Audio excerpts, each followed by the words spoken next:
ഭഗവത്ഗീത സാരം ആമുഖം അദ്ധ്യായം 1 കുരുക്ഷേത്ര യുദ്ധക്കളത്തിലെ സൈന്യ നിരീക്ഷണം.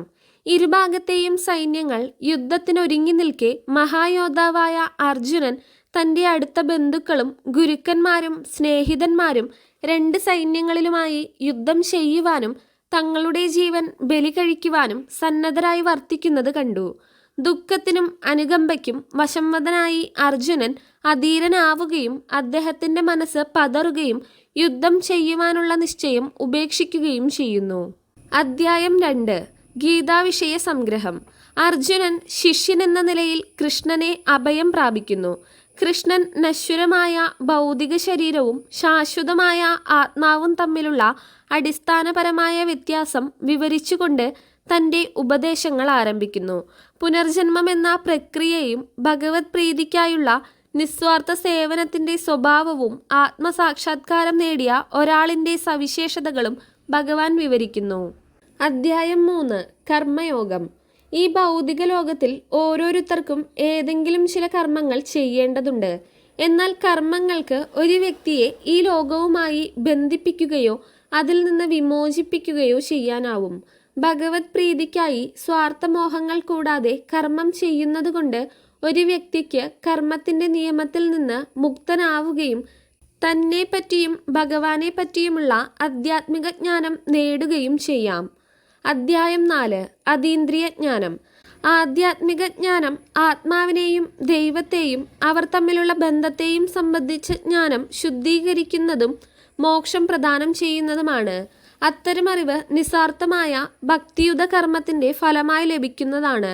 ഗീതയുടെ പൂർവ്വകാല ചരിത്രവും കാലാകാലങ്ങളിൽ ഭൗതിക ലോകത്തേക്കുള്ള തൻ്റെ അവതാരങ്ങളുടെ ഉദ്ദേശവും പ്രാധാന്യവും ഒരു ഗുരുവിനെ, അതായത് സാക്ഷാത്കാരം നേടിയ ഒരു ആചാര്യനെ സമീപിക്കേണ്ടതിൻ്റെ ആവശ്യവും ഭഗവാൻ വിശദമാക്കുന്നു.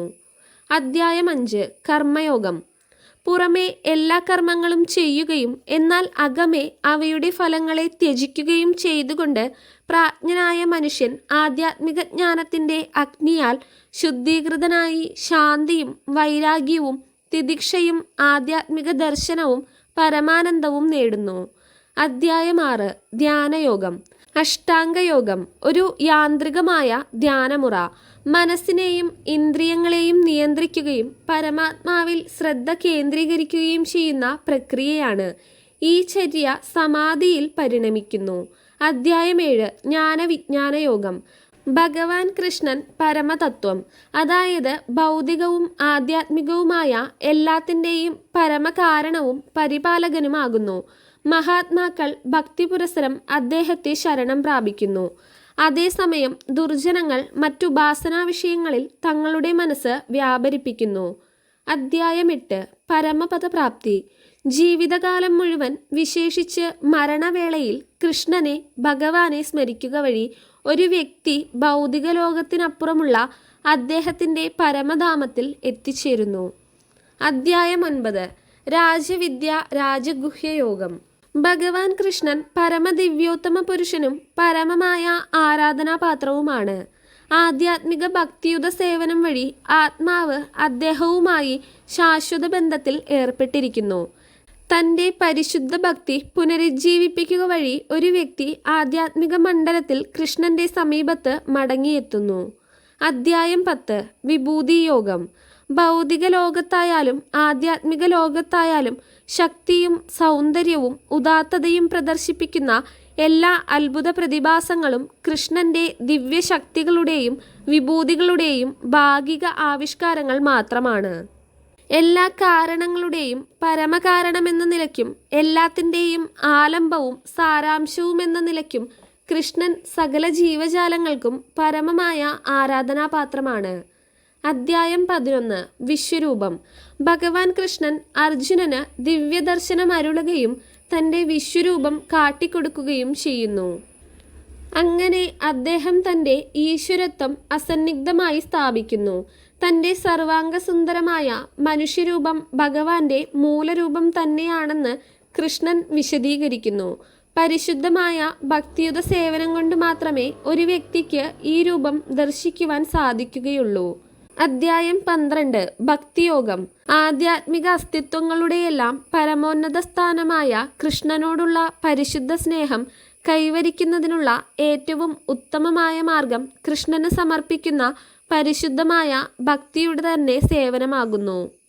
ഈ പരമോത്കൃഷ്ടമായ മാർഗം പിന്തുടരുന്നവർ ദൈവിക ഗുണങ്ങൾ ആർജിക്കുന്നു. അദ്ധ്യായം 13 പ്രകൃതി, പുരുഷൻ, ക്ഷേത്രജ്ഞൻ.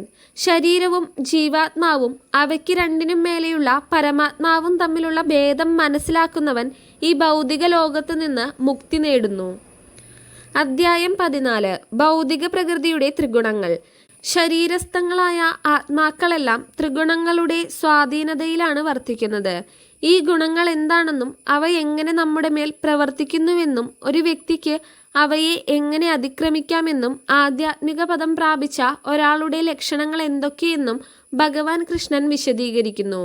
അദ്ധ്യായം 15 പുരുഷോത്തമയോഗം.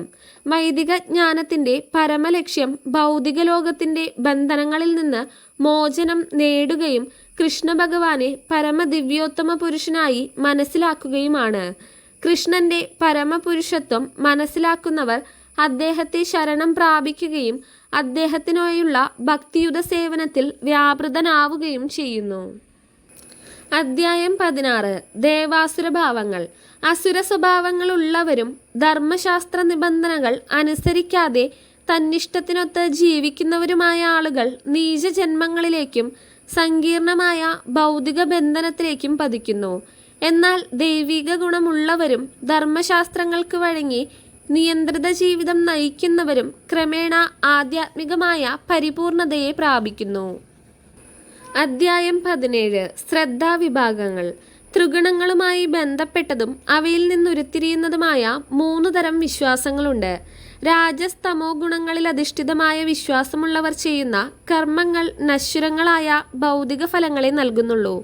അതേസമയം സാത്വികമായി ധർമ്മശാസ്ത്രാനുശാസനങ്ങൾ അനുസരിച്ച് ചെയ്യുന്ന കർമ്മങ്ങൾ ഹൃദയത്തെ ശുദ്ധീകരിക്കുകയും കൃഷ്ണനിലുള്ള ഉറച്ച വിശ്വാസവും ഭക്തിയും ഊട്ടിയുറപ്പിക്കുകയും ചെയ്യുന്നു.